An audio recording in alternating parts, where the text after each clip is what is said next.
যুবদলের কেন্দ্রীয় সভাপতি মোনায়েম মুন্না বলেছেন, আমাদের আন্দোলন এখনও শেষ হয়নি। বিএনপির ভারপ্রাপ্ত চেয়ারম্যান তারেক রহমানের নামে মিথ্যা মামলা প্রত্যাহার করা হয়নি। এখনও দেশনেত্রী বেগম খালেদা জিয়ার নামে মিথ্যা মামলা প্রত্যাহার করা হয়নি। তাই আমাদের সংগ্রাম শেষ হয়ে গেছে তা বলা যাবে না। আমাদের সংগ্রাম চলবে। বুধবার বিকেলে রাজবাড়ী পৌর কমিটি সেন্টারে সারা দেশে জেলা ভিত্তিক সাম্য ও মানবিক সমাজ বিনির্মাণে রাজবাড়ী জেলা যুবদল, স্বেচ্ছাসেবক দল ও ছাত্রদলের সমন্বয়ে যৌথ কর্মী সভায় প্রধান অতিথির বক্তব্যে তিনি এসব কথা বলেন। আমাদের কিন্তু আন্দোলন এখনো শেষ হয় নাই, আপনারা বুঝতে পারতেছেন না। কিন্তু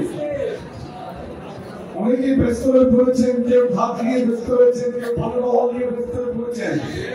বুঝতে পারতেছেন না যে সামনে আবার রাজপথের আন্দোলন আসতেছে। সুতরাং সবাই একটু সজাগ হন। আজকের এই যৌথ কর্মী সভার বক্তব্যগুলো একটু আপনারা শোনার চেষ্টা করবেন। ইতিমধ্যে আমাদের প্রিয় অভিভাবক তারেক রহমান বলেছেন যে ভয় দেখিয়ে নয়, উদারতা দিয়ে মানুষের মনকে জয় করতে হবে। এটা কিন্তু অনেক বড় ব্যাখ্যা কিন্তু আছে। আমরা এই জেলা সফরে কাজ করতে গিয়ে দেখছি যে আপনারা যে রাজনীতি। মোনায়েম মুন্না বলেন, বিএনপি নেতাদের ফোন ট্র্যাক করে যেভাবে গ্রেপ্তার করা হতো সেইভাবে কেন আওয়ামী লীগের নেতাদের ধরা হচ্ছে না? অবিলম্বে রাজবাড়ীর 2 এমপি সহ আওয়ামী লীগের নেতাকর্মীদের গ্রেপ্তার করার দাবি জানান তিনি।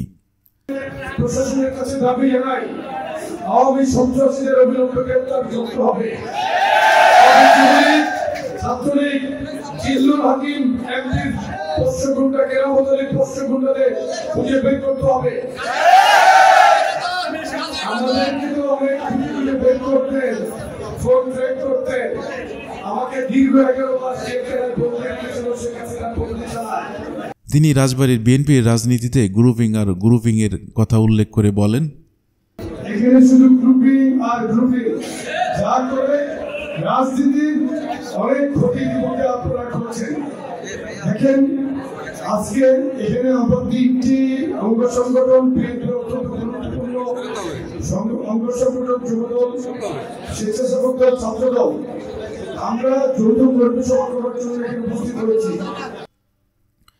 কর্মী সভায় ছাত্রদলের কেন্দ্রীয় সাধারণ সম্পাদক নাসির উদ্দিন, স্বেচ্ছাসেবক দলের কেন্দ্রীয় সাংগঠনিক সম্পাদক নাজমুল হাসান, যুবদলের সিনিয়র যুগ্ম সম্পাদক বিল্লাল হোসেন, জেলা যুবদলের আহ্বায়ক খায়রুল আনাম বকুল, জেলা স্বেচ্ছাসেবক দলের সভাপতি মুস্তাফিজুর রহমান লিখন, জেলা ছাত্রদলের সভাপতি আরিফুল ইসলাম রোমান সহ কেন্দ্রীয় নেতৃবৃন্দ বক্তব্য রাখেন।